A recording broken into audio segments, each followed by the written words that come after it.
Hola a todos, muy buenas tardes. Sean muy bienvenidos al primer Market Entry Series Workshop de ProChile, Canadá, titulado Why Canada Should Be on Your Radar.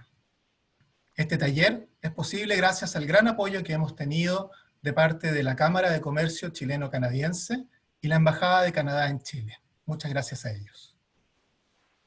Antes de empezar, algunos detalles técnicos. En la barra inferior de sus pantallas está el chat en el que pueden hacer sus preguntas, las que contestaremos luego de los paneles.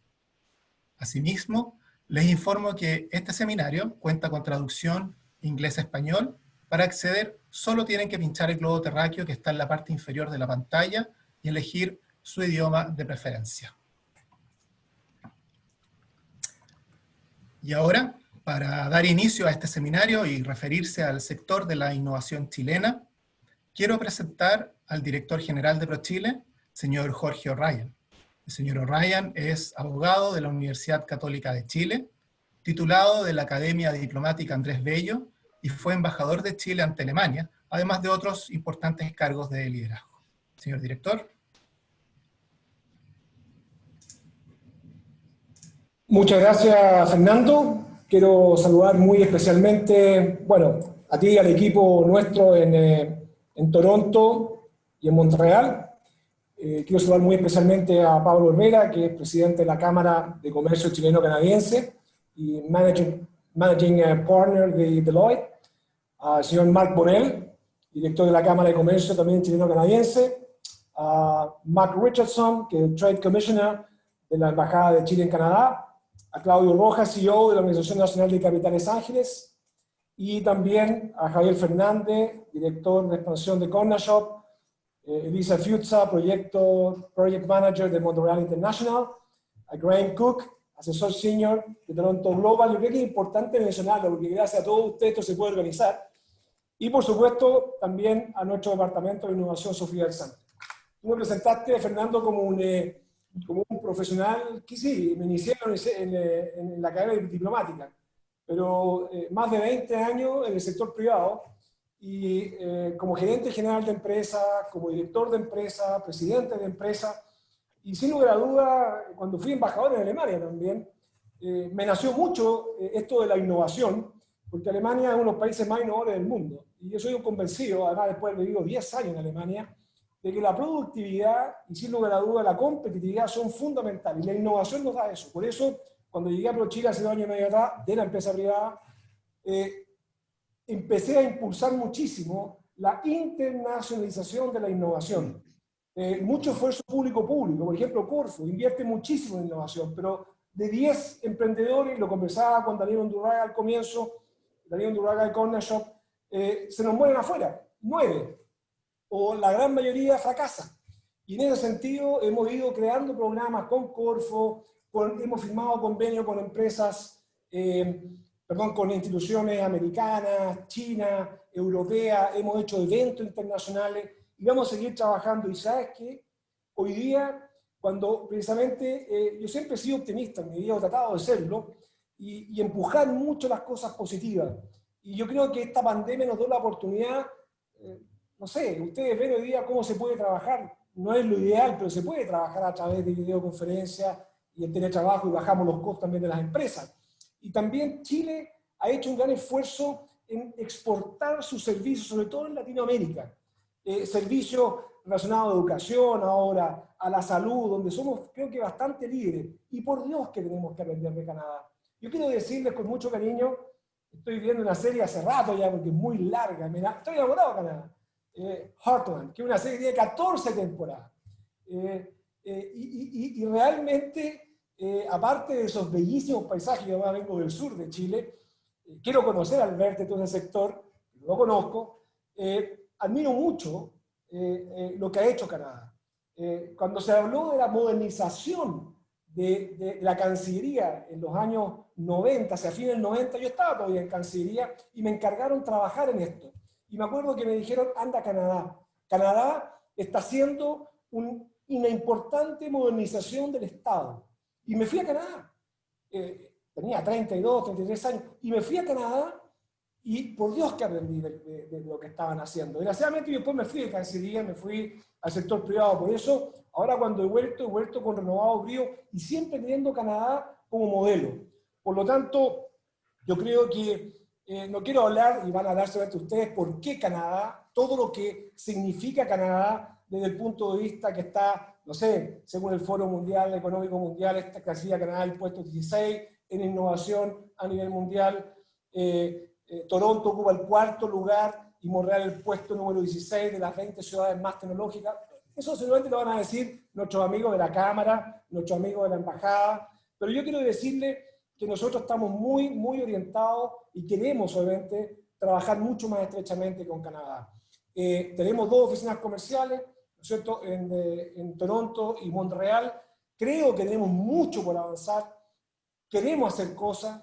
Por favor, cuenten con ProChile. Algunas de las actividades que estamos revisando, voy a mencionar rápidamente: participación, por ejemplo, de 3 empresas en el bootcamp virtual de la TAM Startups, que es una aceleradora que ayudará a las empresas chilenas a validar su modelo de negocio en un mercado complejo como el de Toronto, ¿no es cierto? También, un segundo punto importante, están participando 10 empresas chilenas en MTL Connect, evento de innovación enfocado en HealthTech, EdTech, MedTech, FinTech, entre otros. Un tercer punto creo que es importante resaltar, que es la realización del Market Entry Series, el cual viene a fortalecer también la relación con nuestros clientes nacionales y contrapartes en Canadá, como son Toronto Global, Montreal Connect, la Embajada de Canadá, la Cámara de Comercio Chilena Canadiense, el NACO y Deloitte y Cornershop. En cuarto lugar, estudio de mercado, ecosistema de innovación e innovación alimentaria, fundamentalmente para mantener informados a los empresarios chilenos. Sabemos que Chile hoy día es un gran exportador de materias primas, un gran exportador de alimentos. Estamos 20 en el ranking mundial, casi 20.000 millones de dólares de exportaciones de alimentos, y la innovación alimentaria es algo que también estamos trabajando fuertemente. Y finalmente, el ingreso de ProChile a la membresía del NACO, que es la Organización Nacional de Capitales Ángeles, para ser parte de su comunidad y tener acceso a sus programas de desarrollo de empresas, de networking, con su red aceleradora. Estamos contentos de anunciar esta alianza con el NACO para ser parte de esta comunidad y queremos lograr, como digo, resultados muy concretos. Esperamos seguir ampliando la lista de empresas chilenas presentes en el ecosistema, dato al margen. En el último año, 2 empresas de tecnología innovadora han pasado exitosamente en el proceso de soft landing con ProChile y la TAM Startups en Canadá, que es 416 Services y Godelios SK. No podemos también dejar de mencionar a Cornershop, obviamente. Nos sentimos muy orgullosos de lo que Cornershop está haciendo. Sin lugar a duda, un gran espejo para grandes innovadores que tenemos en nuestro país y también que están en Canadá de principios del 2019. Termino diciendo que estamos optimistas. Tenemos aquí también, ¿no es cierto?, una embajadora que empuja mucho, que es Patricia Peña, la embajadora de Canadá en Chile. Mark también, por supuesto. Tenemos nuestra gente también en el Canadá. Tenemos que lograr fomentar y potenciar los puentes. Nosotros queríamos hacer un ProChile Innovation Summit en Canadá este año, antes de la pandemia. Desgraciadamente sucedió lo que sucedió. Pero créanme que tenemos muy en la mira de poder hacer cosas con ustedes.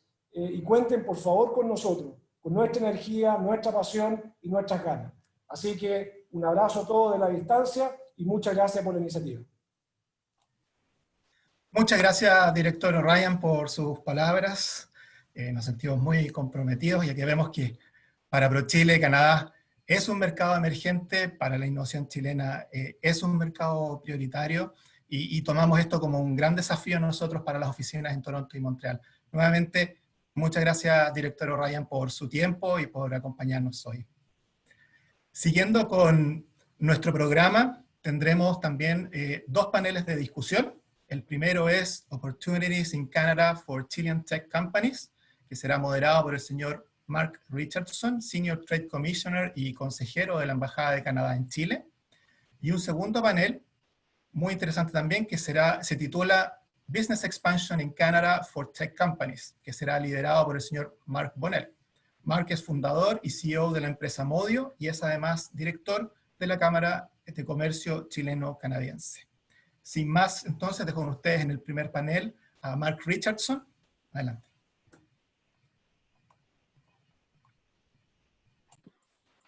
Gracias, Fernando, y buenas tardes a todos. Como fue presentado, soy Mark Richardson, el consejero comercial aquí en la Embajada de Canadá en Chile. Y solo quiero saludarles en español porque quiero que sepan que hable español, porque me han pedido de hacer mis comentarios y de guiar la conversación en inglés.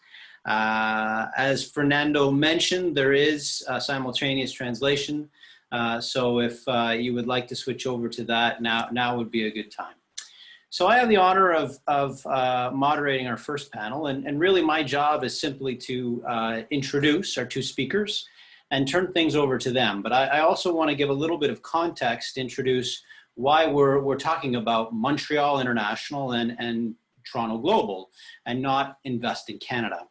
Well, we are talking about Invest in Canada. What we're talking about is a Canadian investment pitch where we have multiple partners involved. We are so keen on foreign investment that it's not just the Canadian government that works to try and attract it, but it's also our provincial governments.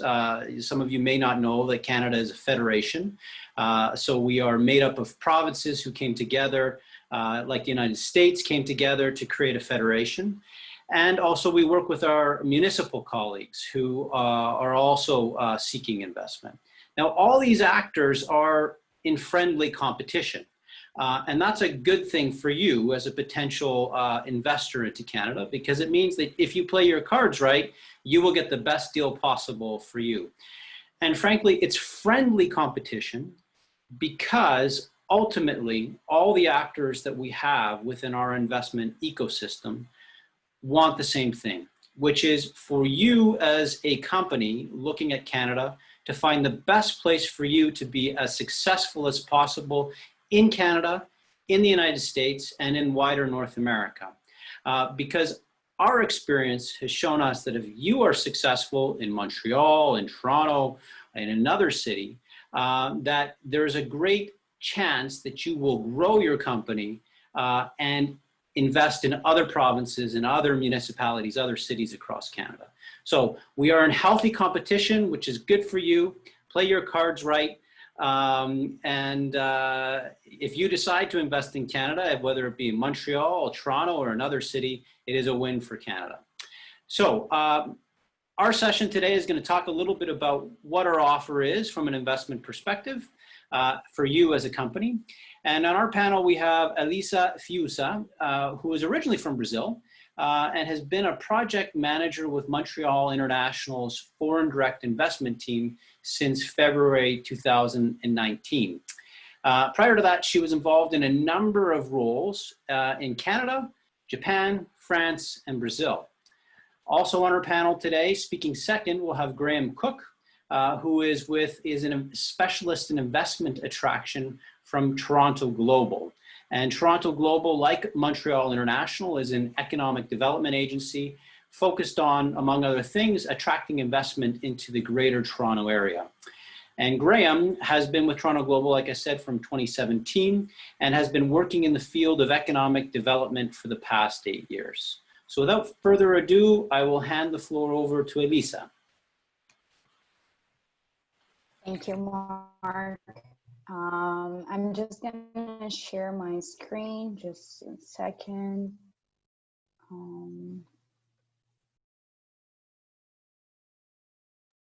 Can you see my screen?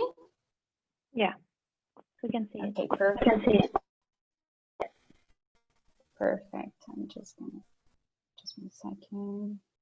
Okay, perfect. So, hola, buenos días. Es un gusto participar de esta actividad hoy.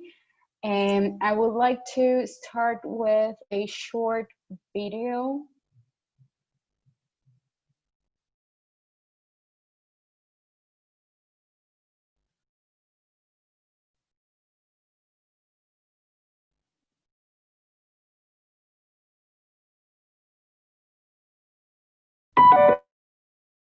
Our city is unique. It buzzes with creativity.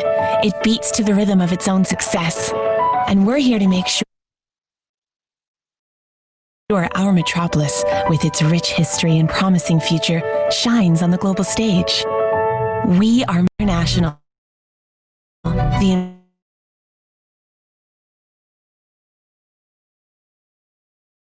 investment promotion agency for Greater Montreal. We hold huge infinite potential, opening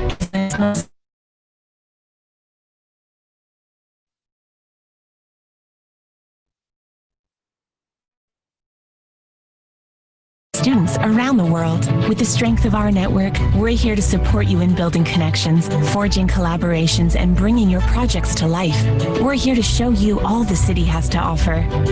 From aerospace, VFX, and artificial intelligence, to video games, life sciences, and health technologies, we know our metropolis by heart, its hidden gems, its needs, and its endless possibilities. Our mission is to share with you the assets that define the region's identity, its cosmopolitan energy, its safe and open culture, purchasing power, and above all,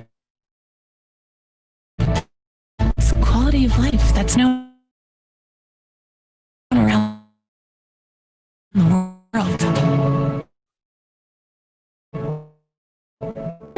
So welcome home to Montreal.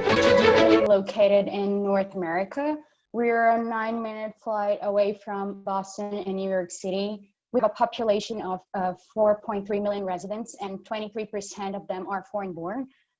In 2018 and 2019, Montreal had the best economic growth in Canada. Last year, Montreal International supported a total of $2.6 billion in foreign direct investments. So Montreal is a world leader in high value added sectors, and I would like to highlight the following ones. With regards to artificial intelligence, Montreal has the highest concentration of deep learning researchers in the world. We have the largest VFX and animation hub in Canada, and we're among the top 5 largest video game development hub in the world. We're also among the top 6 largest life science and health technologies hub in North America. And last but not least, we're very strong in aerospace, being the 2nd largest hub in North America. So on the right, you can see a sample of the major companies that have a presence here in Montreal.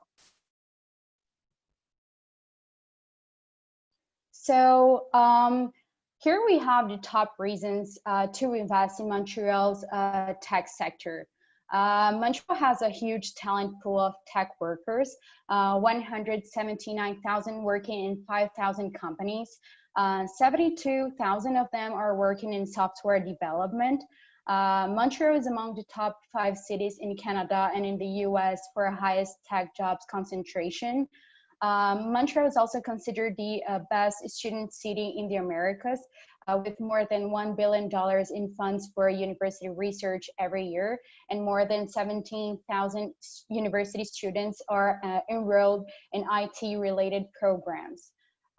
So Montreal has the lowest operating costs in Canada and in the US for a software development company, which represents a 29% advantage on average. One of the reasons for that is the tax incentive for software development available in the province of Quebec that can go up to 30% of the amount that the company will pay on salaries and eligible expenses. So here is a sample of recent investments made in Montreal by global players. And to finish, you can see here the main tax incentives available in Montreal.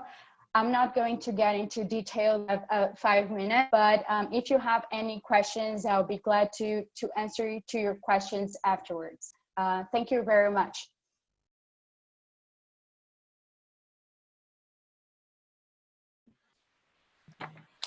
Thank you, Eliza. Graham. Thank you. Good afternoon, everyone. I'll just share my screen here. I'll start by saying I've spent a couple weeks in Chile back in 2016. Big fan of the country and its people, but I won't subject you all to my terrible Spanish. So here we go. Yeah, so thanks, Mark, for the introduction. Thanks, Eliza, for your presentation. I'm Graham with Toronto Global, and I'll jump right in. So Toronto Global exists to promote Canada and the Toronto region globally. We assist companies to set up operations here and succeed here in the long run. Everything that we do is free for the companies that we work with, and really we work with companies of any size at any stage of a potential investment. Here's where we are, right sort of in the middle of North America. We're about an hour by flight to Montreal, New York, Boston, Detroit, Chicago. And we do actually have North America's best connected international airport. We have daily direct flights all across the United States, to South America as well, including Santiago, and we're well connected to Asia, Europe, and the Middle East. All told, the Toronto region has about 7 million people, and we're one of North America's largest and fastest growing metros. So in the Canadian context, that makes us quite big. We represent about 20% of Canada's GDP. We have about 40% of Canada's head offices. So, by no means is Canada as centralized as Chile, but Toronto is by some margin the biggest economic hub in the country. We are also very, very diversified. We are the second largest finance hub in the Americas after New York City. We have a major manufacturing base. We make as many cars as Michigan, which makes the most cars in the United States. And we have major clusters in life sciences, food, agriculture, clean tech. And this diversity is really important for a number of reasons. First of all, we have quite a bit of cross-industry pollination, lots of selling opportunities. But really for technology companies, it offers the opportunity to kind of engage with a really wide variety of industry verticals, all in one city. So we are Canada's largest tech hub. One stat that we use quite often, and it comes from a CBRE report, is that in 2018, Toronto created more jobs than Seattle, San Francisco, and New York combined, which is really an astounding figure, and I think speaks to the scale and momentum about what's going on here. And just a couple more highlights. We have over 300 artificial intelligence companies and a major AI institution. We are Canada's center of venture capital activity.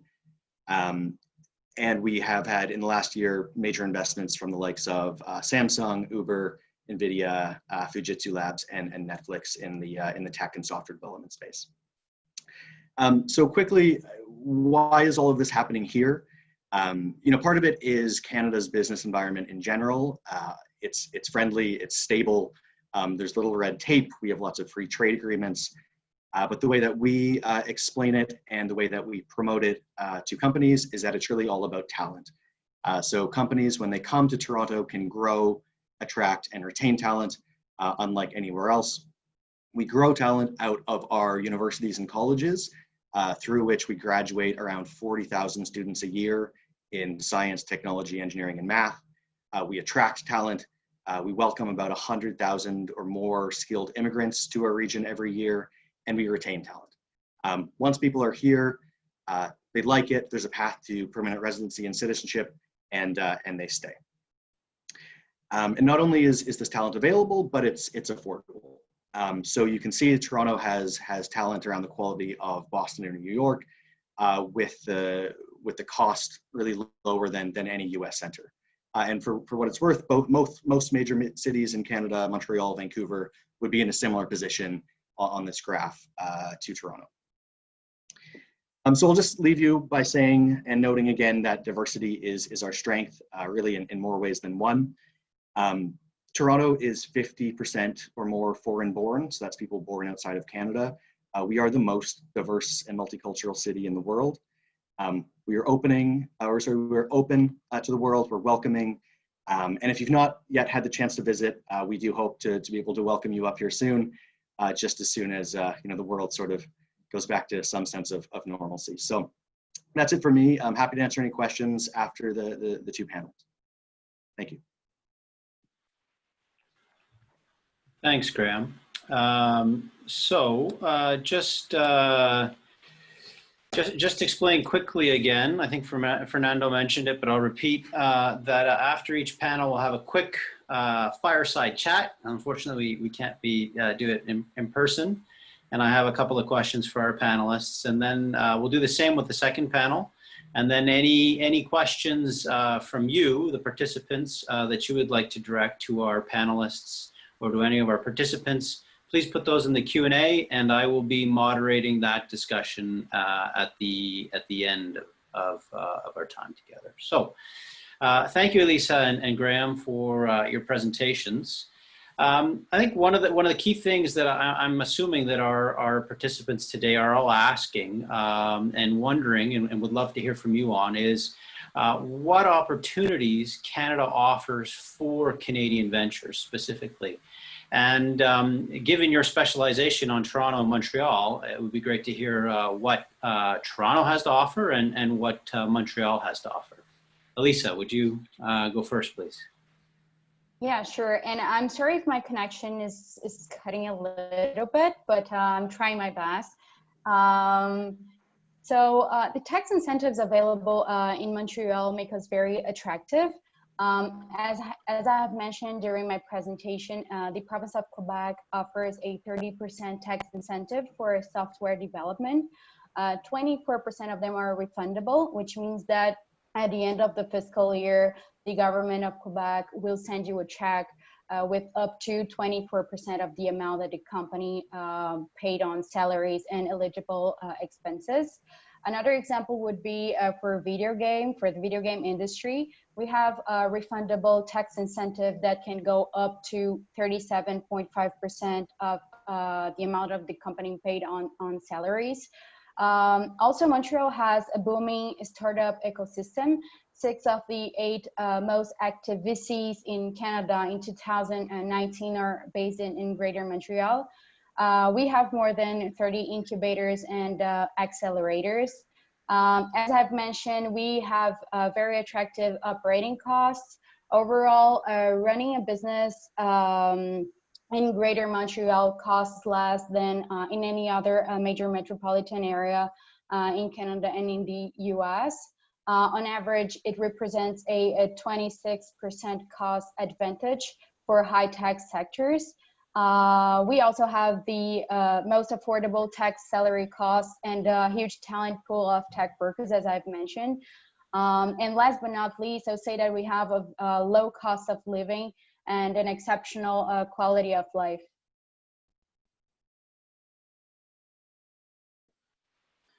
Great, and Graham, what differentiates Toronto from Montreal? What's your pitch? Sure. So I'll start by saying as well that I'm from the west coast of Canada near Vancouver. I've lived in Montreal. I make Toronto my home. So I really do like to lead with Canada first and then let the chips fall where they may and whatever makes most sense geographically for companies to locate. I think what sets Toronto apart is diversity of industry and scale. So we are sort of the best connected city in Canada. We are the largest, both in ultimate terms and for tech. But really, I mean, I think Canada and Toronto in particular, given our ties to the United States, is a really great gateway to the North American market.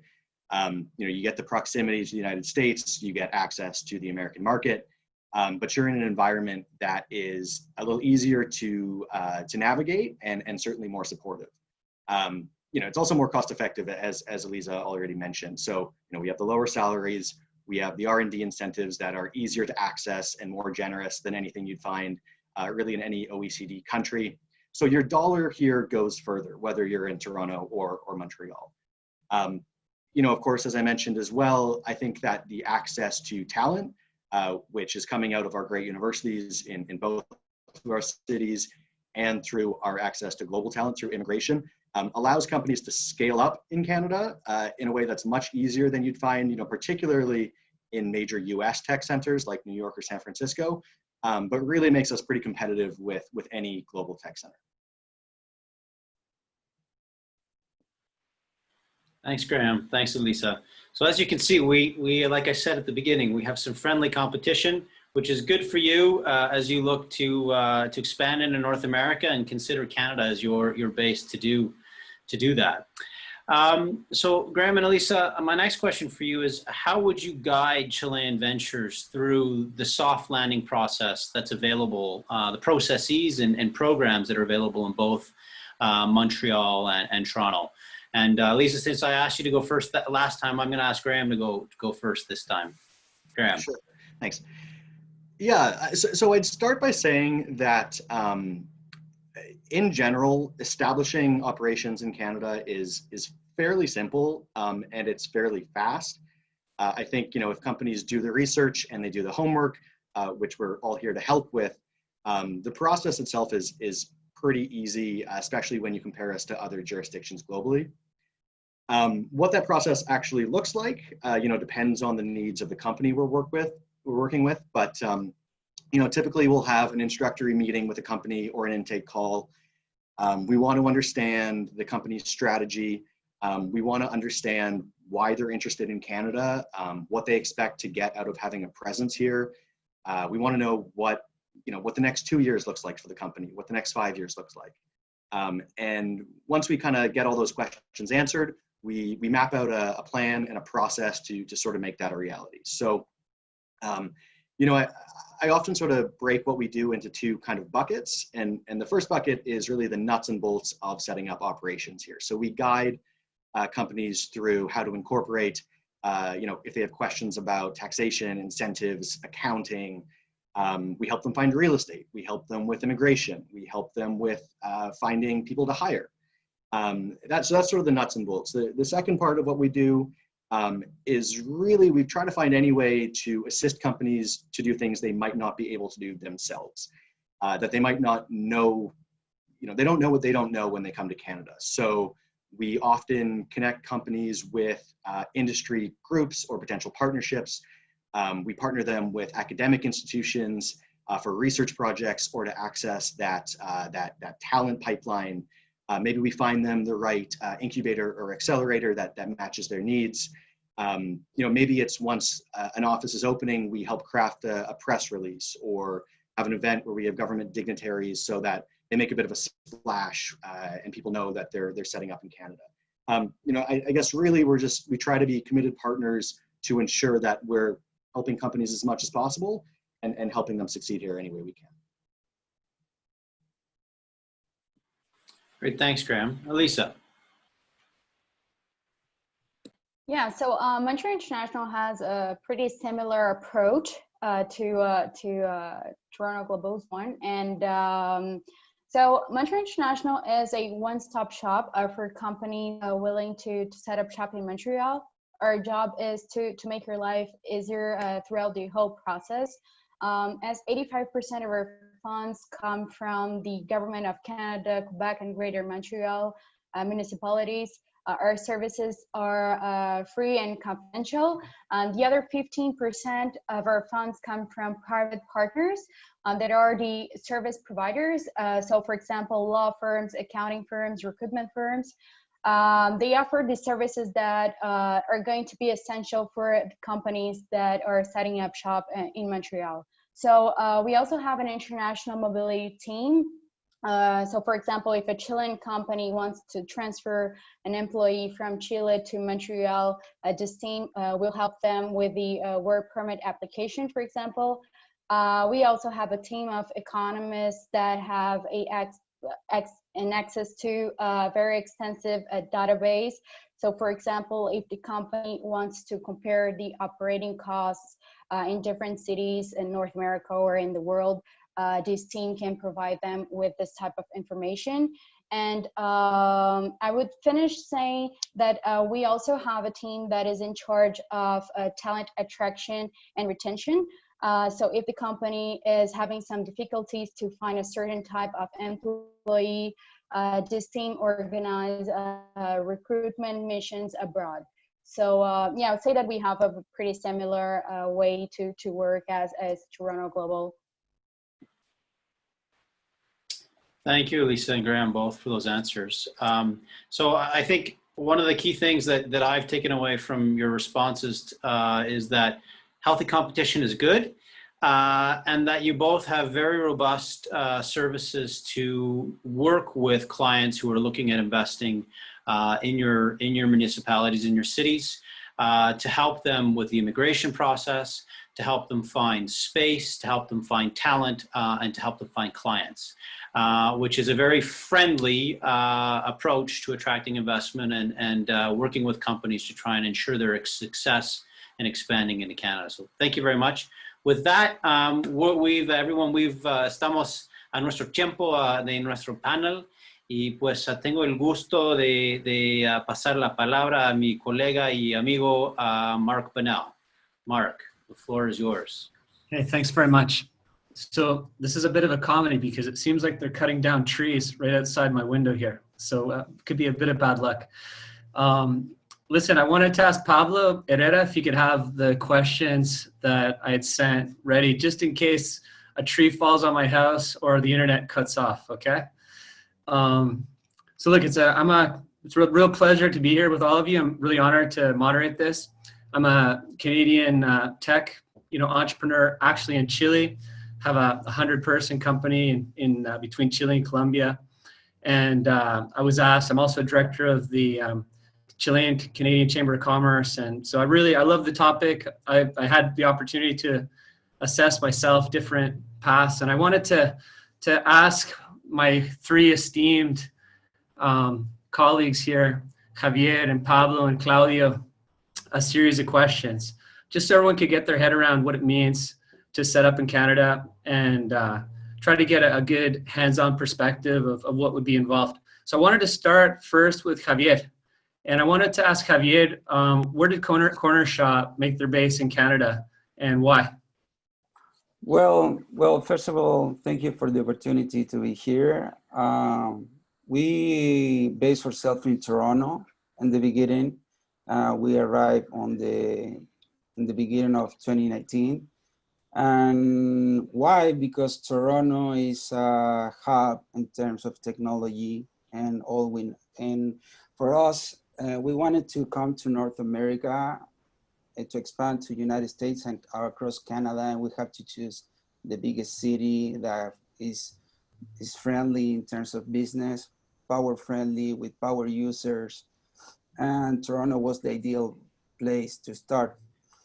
And right now we expand ourselves to Montreal, Ottawa, Calgary, and we are planning to expand all across the big cities of Canada from between the 2020 and 2021. Cool. And how big an operation are you running with people on the ground on the business side? Do you have engineers that you've hired from Canada as well, or how are you running the operation? How has your experience been doing that? Well, right now we have 40 people. We have no Chileans in the local team. They are all Canadians, but from everywhere of the world. We have a marketing team, operations team, tech team, leading by a Mexican girl. And actually, the team is with people from all different kind of areas. Cool. So let's do this. Let me switch over to Claudio for a second. I think Claudio has a little bit of a presentation.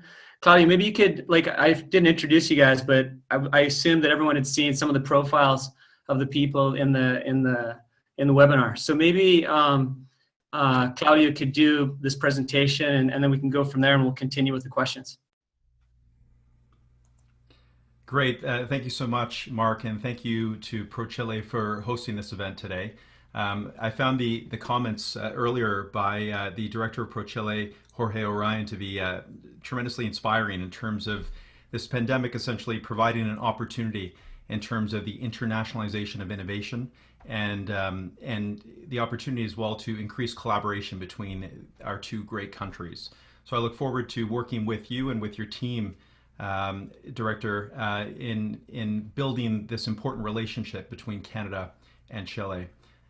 Also, thank you to Fernando Acuña, Trade Commissioner of Chile in Canada, I have appreciated the work that has gone into hosting this event, and the entire ProChile team has been exceptional. It's great to have the Chilean Chamber of Commerce and the Canadian Embassy in Santiago working together to promote the progressive development of commercial relations between Chile and Canada, and helping to improve business opportunities for both countries to drive economic growth. A little bit about NACO. So we were founded 20 years ago, and since that time we have built a national network of investors around the country. 4,200 angel investors from coast to coast to coast, more than 40 regional angel groups, and 45 of Canada's most prominent incubators and accelerators. NACO is also the trusted partner of the Government of Canada in helping to administer the Startup Visa program under the government's direction. I joined NACO a little bit over a year ago now as CEO because I find the work that NACO has done in the Canadian environment and its international connections to be exceptionally inspiring. Over the last 10 years, since we've been tracking investment data, our members have invested more than $1 billion into more than 1,500 companies around the country. What's unique with the angel communities that Canada is such a very large country, and Toronto, Montreal, and Vancouver are some of the large cities, but angel investors are everywhere, and they've contributed to some extraordinary success stories around the country. And so what's exceptionally unique about angel investors is that because they're in all communities, in all provinces, in all territories around Canada, they're able to support local entrepreneurs, and that in turn contributes to local economic growth and local job creation around the country. As we look into the economic recovery, entrepreneurs are ideally situated to invent modern solutions to the modern problems that we're seeing. And we're seeing this already in healthcare and clean tech, artificial intelligence, electric vehicles, and software platforms like the one we're communicating on today. We have many well-known and successful companies that were founded here in Canada that you may be aware of. And so Shopify is one based out of Ottawa. Slack, which is a very well-known communications tool, was founded in Vancouver, and we have many other world-class companies, including the very well-known BlackBerry of many years ago. And so there's extraordinary innovation that's happening in Canada, and what's very interesting about our country is that the Startup Visa program represents something that we hold very dear, and that we're a welcoming country to entrepreneurs and to individuals from all around the world. And so we are committed to attracting top entrepreneurial talent into the country and helping to launch innovative startups here in Canada. Since the launch of the Startup Visa program, foreign entrepreneurs representing about 200 startups became permanent residents and launched their businesses in Canada with the help of the Startup Visa program. One amazing success story, which was just reported in Forbes a few days ago, is Applyboard.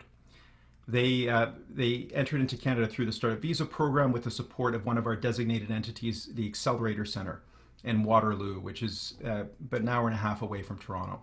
And they just reported in Forbes raised $55 million in a Series C extension, and they've raised over $130 million with a $1.4 billion valuation. So world-class companies can be built here, and they can be built by entrepreneurs that come here through the Startup Visa program and establish their operations here. I would encourage you to go to our website, builtbyangels.com. We have put some resources on there to make angel investing more well understood. There are some resources for prospective investors in Chile to gain a greater understanding as to how angel investing works in Canada, and also to entrepreneurs so that they can equip themselves with the knowledge that they need to attract capital into their companies from Canadian-based angels, and perhaps even angels in Chile. We host periodic roundtables. This is a good opportunity to get a feel for the ecosystem in Canada, and quite often these roundtables include participants ranging from, we had the Minister of Economic Development at the federal level, Minister Melanie Joly. We've also had Minister of Innovation, Navdeep Bains, and others of a similar caliber, including, of course, entrepreneurs and investors and ecosystem champions from around the country. So I would encourage you to visit builtbyangels.com and gain a greater understanding as to the work that we're doing. And like I said at the outset, I see tremendous opportunity for collaboration for Canada to support entrepreneurs based out of Chile, for us to attract investment into both countries and to help world-class companies emerge from both Chile and Canada.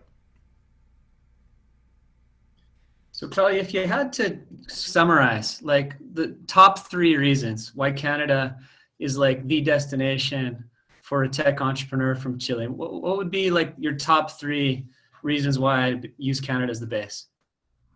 Right, so I'd say one of the most unique attributes of Canada is that we are a country of immigrants. And so diversity is deeply woven into our culture. We're welcoming of newcomers. You can have an accent from anywhere in the world, and you will be viewed and treated as a Canadian on par with all other Canadians. And so it's a very welcoming place, and that's important because the lower the systemic barriers you face as a newcomer, and I say this as someone that's second generation Canadian, first generation born Canadian actually. The fewer the systemic barriers, the greater the access to opportunity. And then, of course, Canada is ideally situated in terms of its gateway to a massive destination market, particularly the United States. And then because of this international society that we have, we are a gateway to the world.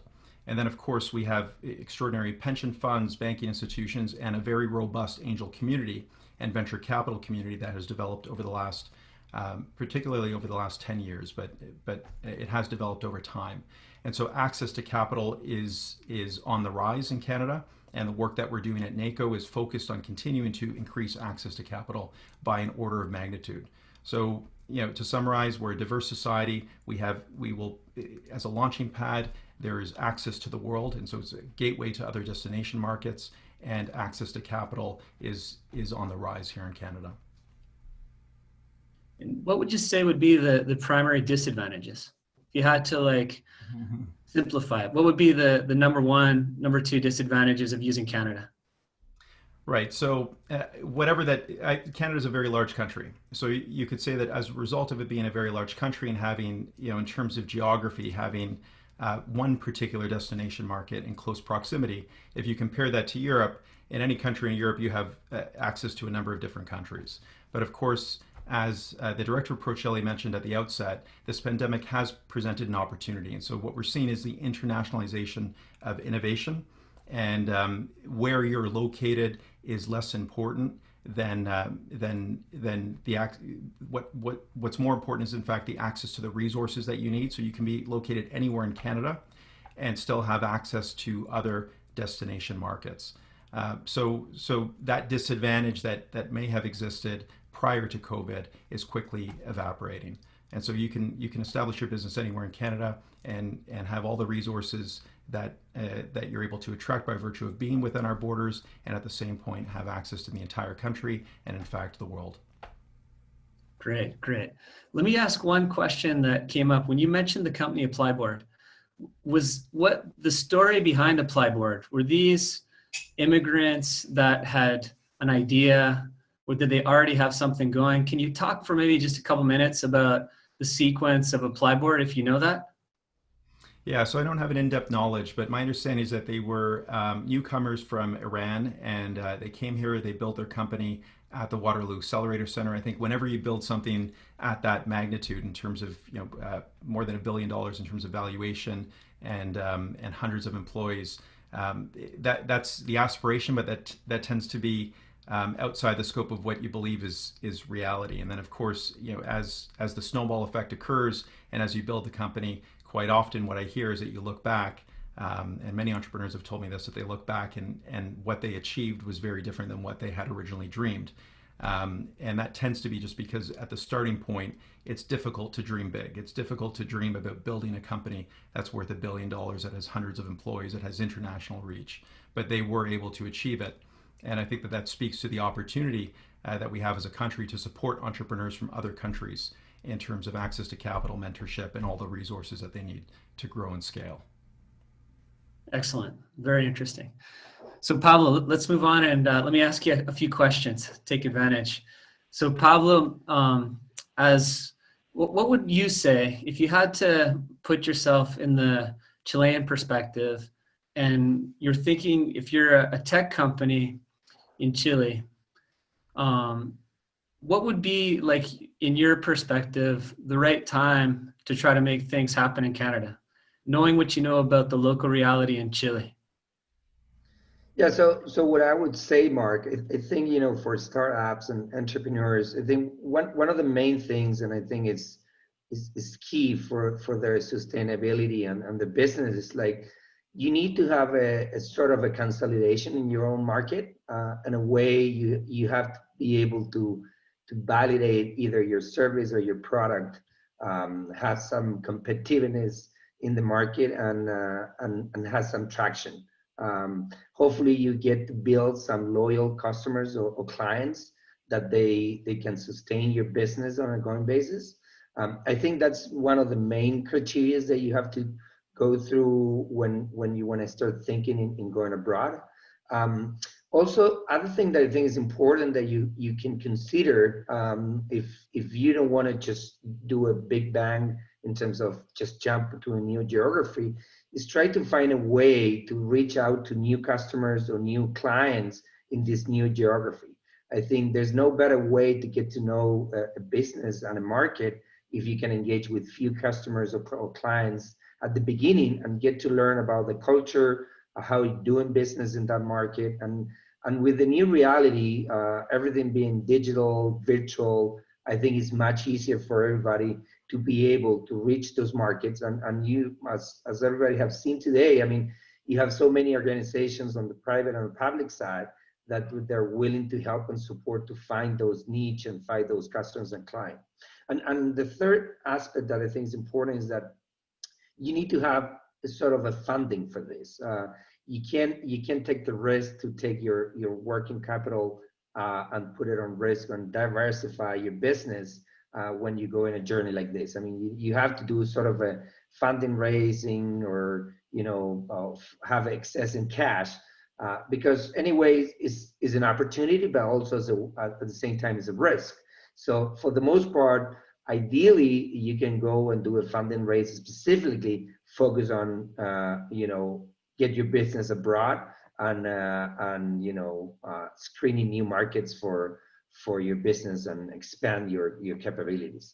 And the last thing that also is interesting to do is, you know, sometimes you can do JVs. I mean, there's a lot of companies, local companies in Canada, that would be willing and interested in you know, value propositions that, you know, startups and entrepreneurs in Chile can bring. We have a lot of similarities in sectors, as we heard before. So there's a lot of knowledge in Chile and capabilities that can be used and benefit in Canada as well. So, I mean, there's pros in terms of that you can have a accelerated way to get in the market and get to the customers. What are the cons, I would say, is that if your value proposition, your product or service doesn't fit well with your JV partner, it might at the end it not work well, because the supply change and the market strategy and the go-market strategy might not be the same, and your products and services might not end up getting to the customers in the way that you would like. So I think those are the main aspects that I would consider before making a decision like that. Cool. So maybe not everybody knows that Deloitte Chile and Deloitte Canada is actually one company. And I had met you guys at Deloitte Chile through my friends at Deloitte Canada. And my question is, have you, as a combined company, Chilean, Canadian entity, have you guys been working on certain processes to facilitate, you know, the advice that you would give to say tech startups who want to launch in Canada? What type of collaboration has Deloitte been working on together as a combined entity? Yeah, that's true, Mark. I mean, since like actually 2016, like 4 or 5 years ago, we combine the Chile business, Deloitte Chile business, with the Canadian Deloitte business, and it's been a terrific journey, and we're very proud and happy for have done that. Definitely one of the rationales why we got together is because we thought that we should be able to build a corridor for trading between Canada and Chile, and using Chile as a hub for Latin America, and using Canada as a hub also for the closest entry point for the US as the large market that everybody wanted access to. The other way is Mexico, but a funny story, it seems that for Latin countries, especially for Chile, I think is a better way going through Canada. So with that rationality, we have built in both ends different programs. We call it like doing business, that we help companies to get set up from a legal perspective to, you know, regulatory, audit, tax, and the different, you know, regulatory needs that they're required in different markets, especially on the M&A side, because most of the times there are acquisitions or JVs involved. So we try to support that, and we try to get a feeling and an approach from an industry perspective, and specifically on startups and entrepreneurs is something that we are, you know, very focusing right now. We're doing alliances with venture capitals. We were working with ProChile as well to figure out with Sophia and others to do different initiatives. Also, we engage with the Region Board of Trade of Toronto as well to do, and ProChile to do different initiatives to be able to engage, you know, Chilean startups and entrepreneurs companies to go and get to know the market in Canada. You know, there was many activities planned for this year, but as we know, with COVID, everything changed. But it doesn't mean that, you know, our view and strategy stay there. I mean, we believe that there's opportunities both ways, and we believe that, you know, the sort of sophistication that we have in our startups and entrepreneurs and the experience like, you know, Cornershop and others, it talks by itself. So I think, you know, definitely we're in that space, and we're getting bigger and more focused on it. So I have a fun question for Javier. I want to see if I can tap Javier's experience in Canada. And my question to Javier is, what challenges have you guys had to had to overcome that were a lot different than, you know, what you experienced in Chile and in Mexico? And so that's like the first part of the question. And the second part of the question is just, how do you guys feel about, you know, the Canadian market for what you guys are doing? So talk a little bit about like more on the ground experience and what you're seeing with your business. Well, we faced many types of challenges in the beginning because we arrived two guys, first the CEO, then me. We didn't have any network, not at all. So if you imagine, if I need to hire a lawyer, I don't know if the lawyer is good or bad. Same with the accountant, same with the locations. We didn't know anyone. So when you try to hire people and you know Canada is one of the best places in the world, and no one applies because no one knew Cornershop. We didn't have any brand recognition. So, and also we didn't have the biggest budget, and we had huge competitors because it was a great market. We knew we had a very good service. So we started to grow from the ground in terms of we had to create a database from zero, from the scratch of users. So that was the biggest challenge at the beginning, I believe, in the first 7 months. And once we start growing up and we make our partnership with Uber, we start to become known in Toronto. So we start to expand across the Great Toronto and the Great Ontario. And then we start to get much better talent Ivy League universities of Canada. And now the challenge is to expand all across Canada to all cities I mentioned before. In terms of another challenge is the competition. You have great companies doing the same business, not actually the same business, but very similar. And you have one of the biggest one of the world called Instacart. That's the #1 in the States and #1 in Canada, and a local one called Inaboogie, #1 of the Canadians. So we have to compete with them, and we prevail. We prevail. We are not #1, but we are growing very, very fast, because once you prove your service is good, the Canadians start to use it again and again and again. About what we gain and we think has been great in this business, I believe Canadian market is very stable. It's very stable and it's profitable, but right now we are still testing the Canadian market, because Canada is so big that we don't know the Vancouver market, because probably the idiosyncrasy of the people is very different on the industry from Toronto, from Montreal. So we are discovering, learning from mistakes also. So we start very small. We started very small, because if we fail small. Right now we have a big operation, so probably our mistakes are gonna get bigger.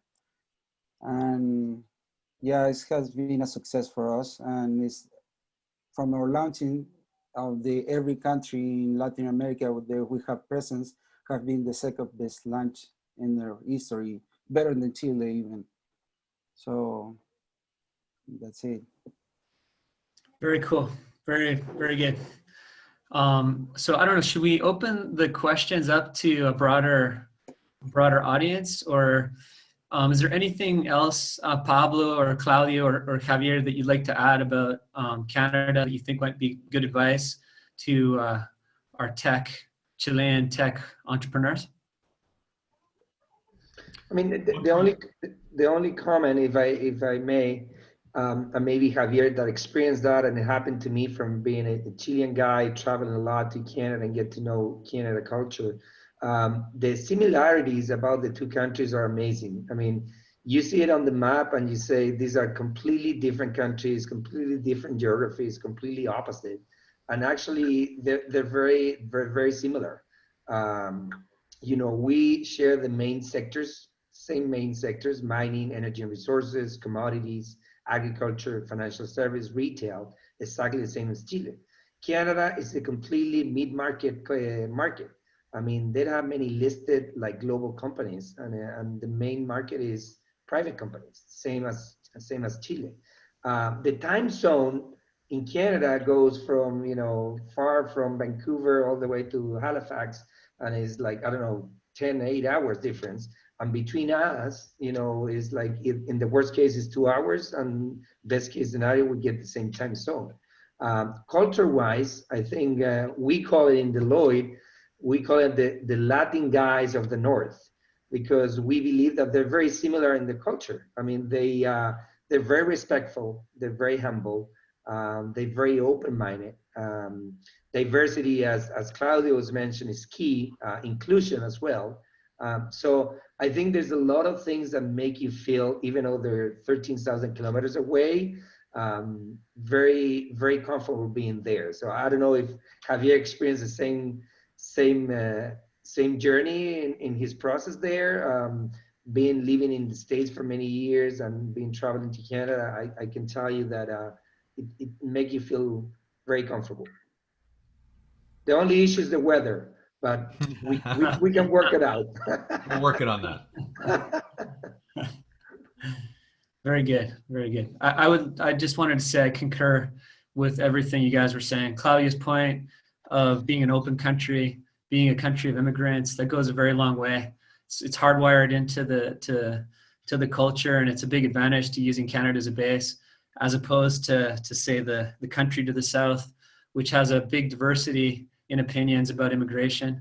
And Canada really shines when it comes to, attracting the best and the brightest people from all over the world, completely multicultural and very open-minded to, investing in smart people and people that want to work hard. So it's great conversation, guys. Very interesting. Let's maybe open it up, and I'll pass it back to the Q&A session. Shall we do it, Mark? Should we do the Q&A? Or thanks. I'm back. I got booted off, so I hope no one else has had any technical issues. So thank you, Mark. Thank you, Claudio. Thank you, Javier and Pablo, for your responses and for that excellent session on your experiences and your advice for Canada. So we have a number of questions that have come in. And the first one that I'm going to ask comes from Rodrigo Moroni. And his question is, he started business activities in the United States in January 2020, and the immigration process has just been as slow as molasses, as we say. If it's as slow as molasses in January, so it's been slow. And as a result, he hasn't been able to advance the way his business interests the way that he's wanted to. Will Canada simplify the process, speed up the timelines in order to more quickly enable him to reside in Canada and set up his business in the short term? I think this question would be great for maybe Eliza, Graham, and Claudio, but we'll let Eliza start.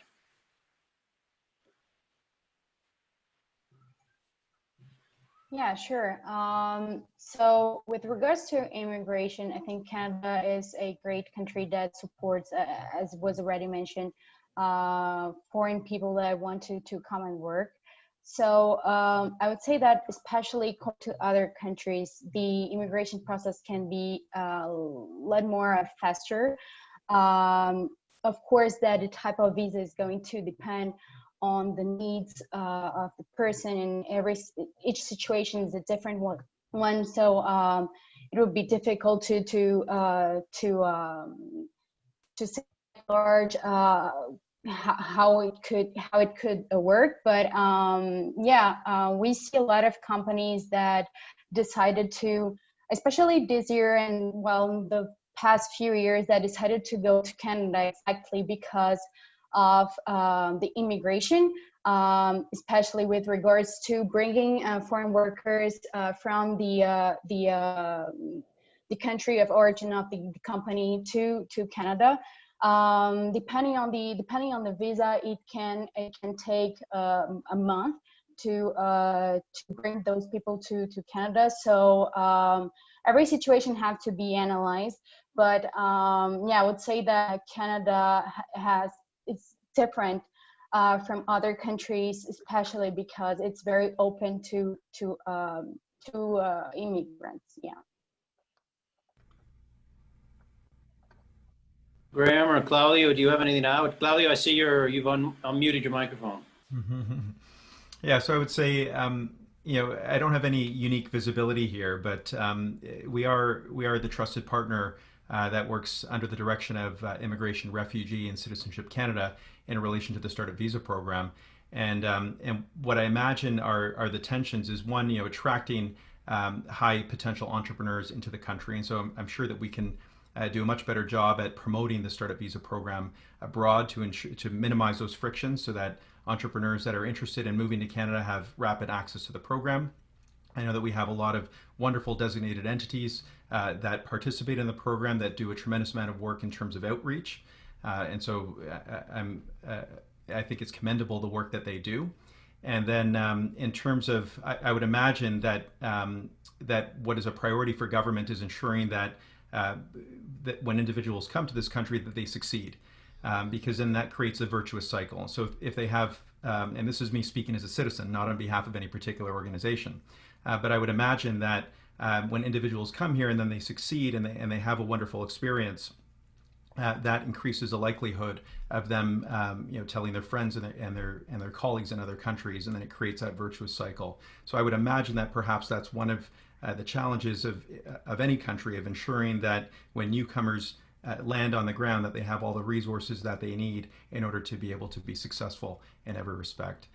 But to the point of the question, I think we can always do better. And Canada's a very large country, so I see no reason why we couldn't significantly increase the amount of immigration that we have, and I'm sure it's more of an administrative challenge than it is a desire. Our borders are open and we are quite welcoming, but questions like that are very helpful to encourage us to do better.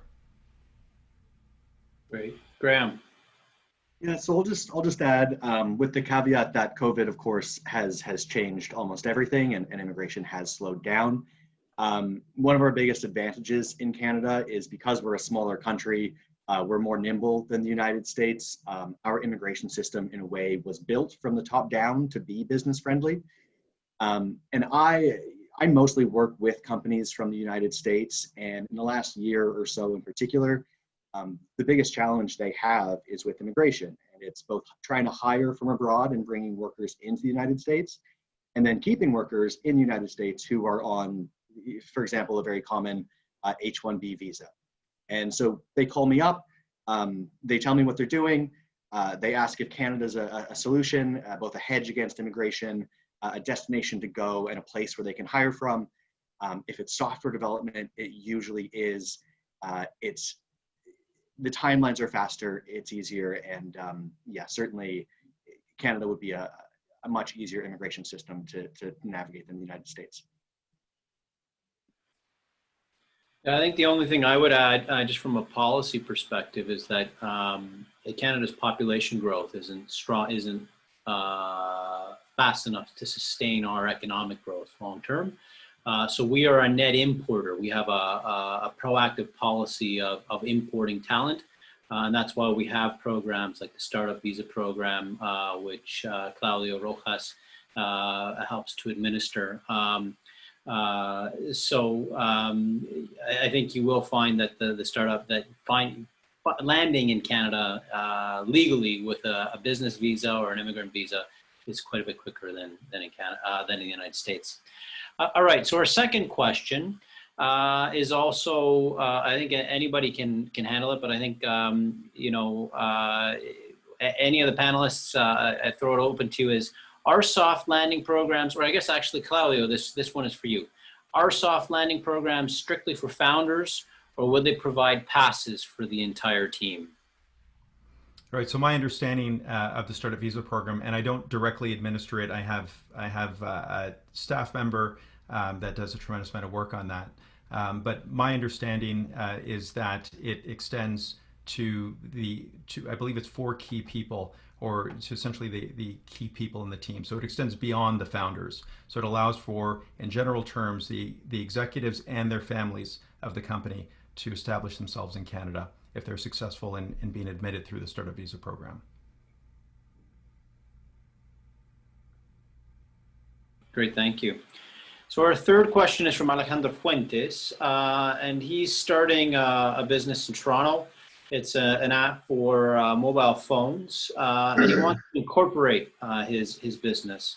And he understands that there's 3 ways to do that. There's a provincial extension, setting up a subsidiary, or a standard corporation. And he's looking for some advice. He has his matriz, his company is in Chile, but he's also looking to the future. So it's not just this particular company and this app that he has that he's looking towards. It's a second app that he's looking to develop, and so he wants to figure out the best way to approach setting himself up. Pablo, maybe, I don't know, from Deloitte's perspective, if you have any advice from that, and then after Pablo, turn it to either Graham or Eliza. Yeah, so actually, more or less what I said before, I think, there's different organizations like the ones that are today here in the webinar, as well as firms like Deloitte and other professional service firms that they would be willing to help to establish those businesses in a foreign geography, from a legal perspective to, you know, let them run the business.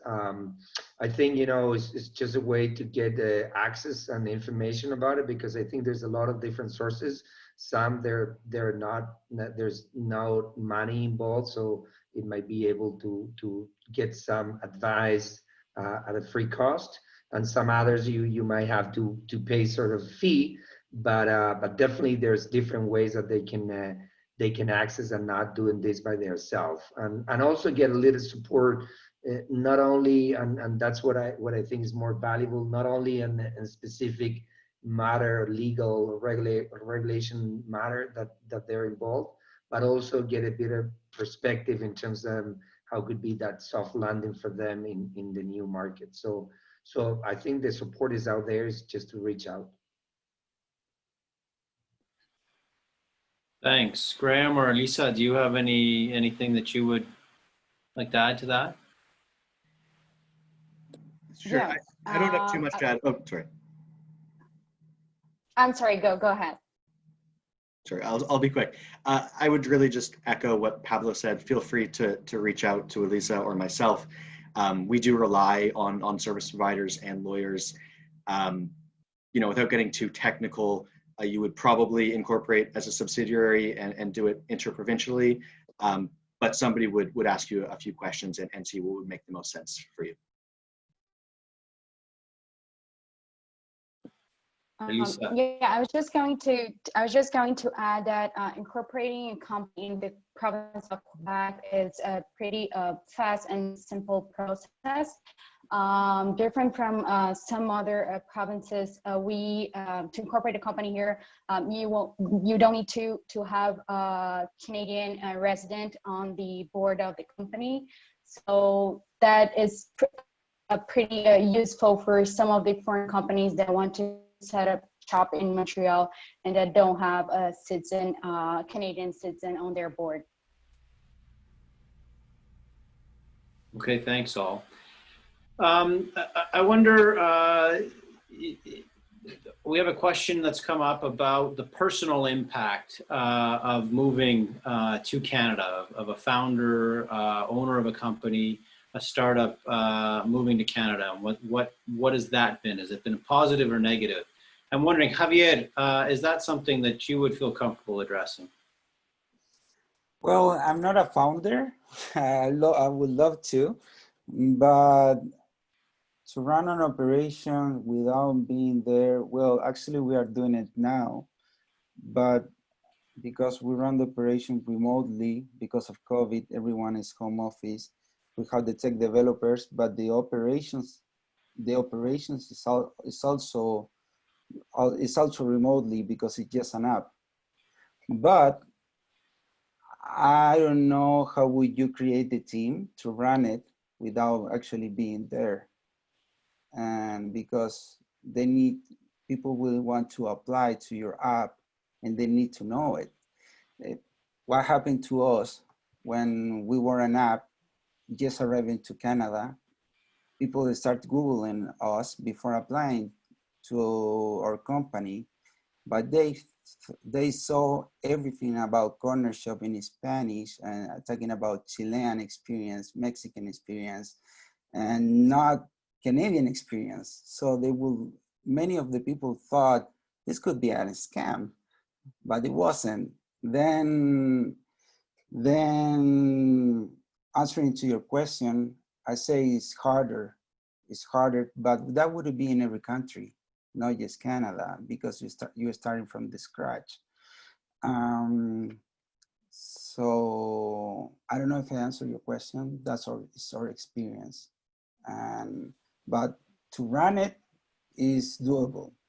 To start it is harder. And personally, how have you found your move to Canada? I was there a month, but then I was going 1 week, come back 1 week, going back 1 week, and I traveled a lot last year to Canada, but actually I don't live there. I travel often. Okay. about that. Yeah, one thing just in terms of advice for entrepreneurs, I know that there are a number of considerations when you're moving to a country. And what's unique about Canada is that we have, over the last decade in particular, there's increased national connectivity between all the different regions and all the different provinces. And so wherever you are in terms of, wherever you're thinking about establishing yourself, I'd say the primary consideration should be where do you have the starting points of a network, and whether it's in Alberta and Vancouver and Montreal and St. John's, Newfoundland and Kitchener, Waterloo, wherever it is, if having that network will provide you with social support, and it's essentially the starting point of expanding your network in Canada. So I'd say that would be my primary consideration given what I know about Canada, and less so, whether it's Toronto's financial, the fact that Toronto's a financial center and quite often the most well-known city. That would be, I'm based in Toronto, I love Toronto, but we are a truly nationally connected country, and you can build a world-class company anywhere in the country. And St. John's, Newfoundland, which is a very small population relative to Toronto, we've just seen the emergence of a success story by the name of Verifin, which was founded by local angel investors in St. John's. There was capital from Toronto that contributed to their venture capital, their emergence in terms of a venture capital success story.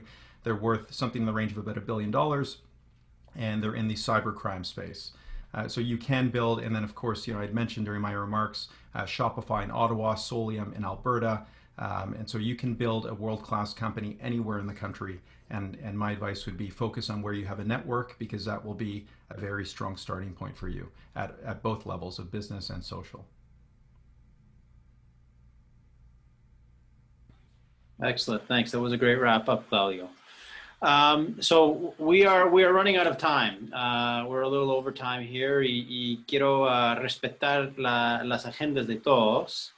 There's a couple questions we didn't answer. There was one specifically on opportunities and attraction programs for the mining supply companies.